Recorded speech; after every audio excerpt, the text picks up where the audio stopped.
Hi, lab സൊല്യൂഷൻ്റെ പുതിയൊരു വീഡിയോയിലേക്ക് സ്വാഗതം. ഞാൻ നിവിൻ. ഓക്കെ, നമ്മൾ ഇന്ന് ഇവിടെ ഡിസ്കസ് ചെയ്യാൻ പോകുന്നത് വെള്ളത്തിൽ എപ്പോഴും നമ്മൾ പറയുന്ന ഒരു പ്രോബ്ലമാണ്. വെള്ളത്തിൽ ചെളിയുടെ ഒരു പ്രസൻസ് ഭയങ്കരമായിട്ട് കൂടുതൽ കാണിക്കുന്നു. പറയുന്ന ഒരു പ്രോബ്ലമാണ് നമ്മളുടെ വാഷ് ബേസിൻ അല്ലെങ്കിൽ നമ്മുടെ ക്ലോസറ്റുകളിലൊക്കെ ഒരു യെല്ലോ ഷെയ്ഡ്, നല്ലൊരു ചെളി കളറ് പിടിക്കുക എന്നുള്ളത്. നമ്മൾ എപ്പോഴും വാഷ് ചെയ്താലും അല്ലെങ്കിൽ നമ്മൾ ബാത്റൂംസിൻ്റെ ഫ്ലോറിലൊക്കെ ആണെങ്കിലും നല്ല മാത്രം ചെളിയും കാര്യങ്ങളൊക്കെ വന്നിട്ട് എപ്പോഴും അത് എല്ലാവർക്കും ഒരു ബുദ്ധിമുട്ടായിട്ട് ഫീൽ ചെയ്യുന്ന ഒരു പ്രോബ്ലം നമ്മളെപ്പോഴും പറയാറുണ്ട്. അപ്പോൾ അതിനെക്കുറിച്ചാണ് നമ്മൾ ഇന്നത്തെ ഒരു വീഡിയോ. എന്തുകൊണ്ടാണ് ഈ ഒരു ചെളി ആ ഒരു വാഷ് ബേസിനിൽ അല്ലെങ്കിൽ നമ്മുടെ ക്ലോസറ്റിലൊക്കെ ഇങ്ങനെ പിടിക്കുന്നത് എന്നുള്ളതാണ് നമ്മൾ ഇന്ന് ഡിസ്കസ് ചെയ്യാൻ പോകുന്നത്. നമുക്കറിയാം, നമ്മളിപ്പോൾ നിൽക്കുന്നത് ഒരു കുളവും പാടമൊക്കെ ഉള്ള സ്ഥലങ്ങളിലാണ്. നോർമലി ഇങ്ങനെയുള്ള സ്ഥലങ്ങളിൽ നമ്മുടെ വെള്ളത്തിൻ്റെ ക്വാളിറ്റി പലപ്പോഴും പല സമയങ്ങളിലും മാറിക്കൊണ്ടിരിക്കുന്ന ഒരു പ്രോബ്ലം ഉണ്ടാവാറുണ്ട്. ചിലർക്ക് അതൊരു സീസണലായിട്ട് സംഭവിക്കാറുണ്ട്, ചിലർക്ക് എപ്പോഴും ഈ ഒരു പ്രോബ്ലം ഉണ്ടാവുന്നതായിട്ട് നമ്മുടെ ശ്രദ്ധയിൽപ്പെട്ടിട്ടുണ്ട്. അപ്പോൾ വെള്ളത്തിന് ഒരു ചെളി കളർ വരുന്നതിൻ്റെ ഒരു മെയിൻ പ്രോബ്ലം എന്ന് പറയുന്നത് എന്താണെന്ന് വെച്ച് കഴിഞ്ഞാൽ ഇതിലെ ഇരുമ്പിൻ്റെ അംശം കൂടുന്നത് കൊണ്ടാണ് നമുക്ക് ഈ ഒരു പ്രോബ്ലം ഉണ്ടാകുന്നത്. പ്രത്യേകിച്ച് ഒരു പാടഭാഗത്ത് മണ്ണിൻ്റെ ഒരു പ്രത്യേകതയാണ്, അതിൽ ഇരുമ്പിൻ്റെ അംശം മറ്റു പ്രദേശങ്ങളെക്കാൾ കുറച്ചും കൂടി കൂടുതലാണ്. അപ്പോൾ ഇങ്ങനെയുള്ള സമയങ്ങളിൽ ഇവിടെ കിണറുകളും കാര്യങ്ങളൊക്കെ നമ്മൾ ഉപയോഗിക്കുമ്പോൾ കുഴൽ കിണറിലുള്ളത് പോലെ തന്നെ വെള്ളത്തിലെ ഇരുമ്പിൻ്റെ അംശം നമ്മുടെ വെള്ളത്തിലും കൂടുതലായിട്ട് പ്രതിഫലിക്കുന്നു. ഇത് കാരണം തന്നെ നമ്മൾ വെള്ളം ഉപയോഗിക്കുമ്പോൾ റെഗുലറായിട്ട് നമ്മൾ വെള്ളം ഉപയോഗിക്കുമ്പോൾ ക്ലോസറ്റിലാണെങ്കിലും നമ്മളുടെ വാഷ് ബേസിനുകളിലും കറ പിടിക്കാനുള്ള സാധ്യത വളരെ കൂടുതലാണ്. നമ്മൾ രണ്ട് തരത്തിലാണ് നമ്മളുടെ ഇരുമ്പിൻ്റെ അംശം കാണുന്നത്. ഫെറിക് അയണായിട്ടും ഫെറസ് അയണായിട്ടും രണ്ട് ഫോമിൽ നമ്മൾ ഇരുമ്പ് കാണുന്നുണ്ട്. സോ അതിനെക്കുറിച്ചുള്ള ഡീറ്റെയിൽസ് നമുക്ക് പിന്നീടുള്ള വീഡിയോയിൽ ഡിസ്കസ് ചെയ്യാം.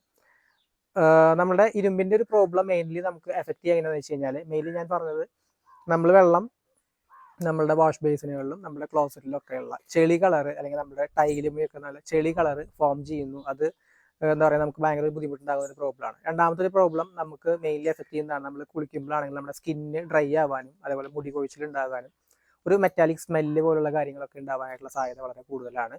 അതുപോലെ നമ്മൾ വെള്ളം ഇങ്ങനെയുള്ള ഇരുമ്പിൻ്റെ അംശമുള്ള വെള്ളം കൂടുതലായിട്ട് കുടിക്കുന്നതും നമുക്ക് ഇൻറ്റസ്റ്റൈനൽ പ്രോബ്ലംസ് ഉണ്ടാക്കാനും സാധ്യതയുള്ള ഒരു പ്രോബ്ലമാണ്. പ്രോബ്ലം നമ്മൾ എങ്ങനെയാണ് മാറ്റുന്നത് വെച്ച് കഴിഞ്ഞാൽ, നമുക്ക് അയൺ റിമൂവൽ ഉള്ള വെസൽ ഫിൽട്രേഷൻ ഉപയോഗിച്ച് നമുക്ക് നമ്മുടെ വീട്ടിൽ മുഴുവനുള്ള ഇത്തരത്തിലുള്ള ഇരുമ്പിൻ്റെ പ്രോബ്ലത്തെ പൂർണ്ണമായിട്ടും നമുക്ക് മാറ്റാനായിട്ട് സാധിക്കും.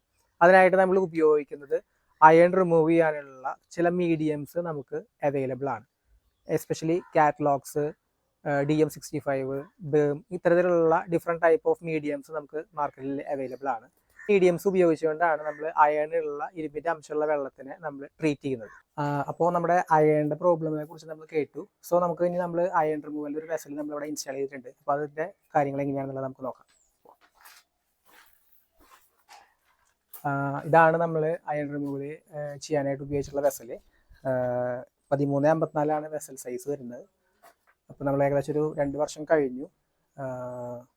സോ ഇതിൻ്റെ വെസലിൻ്റെ ഫിൽട്രേഷൻ എപ്പോഴും നമ്മൾ ഫിൽറ്റർ എന്ന് പറയുന്ന ഈ ഒരു മോഡിലായിരിക്കും എപ്പോഴും കിടക്കുന്നുണ്ടായിരിക്കുക. സോ നമുക്ക് ഇതൊന്ന് ഓൺ ചെയ്ത് വെള്ളം ഒന്ന് ബാക്ക് വാഷ് ചെയ്ത് നമുക്ക് നോക്കാം. നമുക്കിത് ബാക്ക് വാഷിലേക്ക് ഇടാം.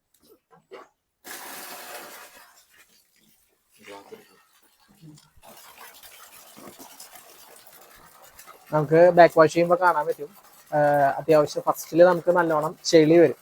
ഇതാണ് നമ്മൾ അയൺ റിമൂവ് ചെയ്യുന്നത്. നമുക്ക് കാണുമ്പോൾ തന്നെ മനസ്സിലാവുന്നുണ്ടാവും ഒരു ഡിഫറൻസ്.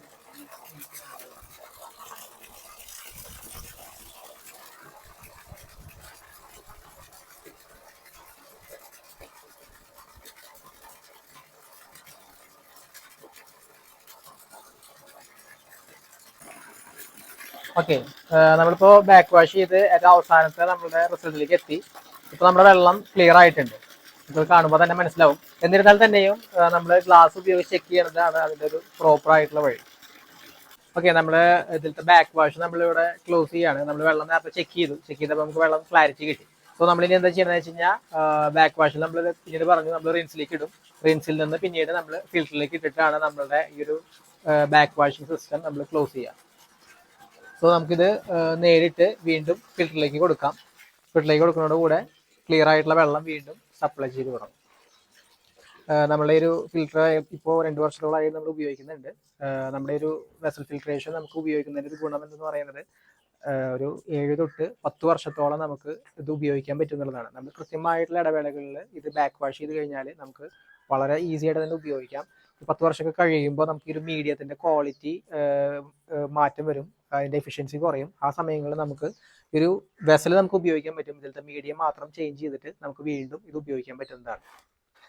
ഓക്കെ, നമ്മുടെ ഇവിടുത്തെ സ്റ്റിക്കർ കുറച്ച് ഇതായിട്ടുണ്ട്, ഡാമേജ് ആയിട്ടുണ്ട്. അപ്പം നമ്മൾ വേറൊരു സ്റ്റിക്കർ ഇവിടെ തൽക്കാലം ഒട്ടിക്കുകയാണ്.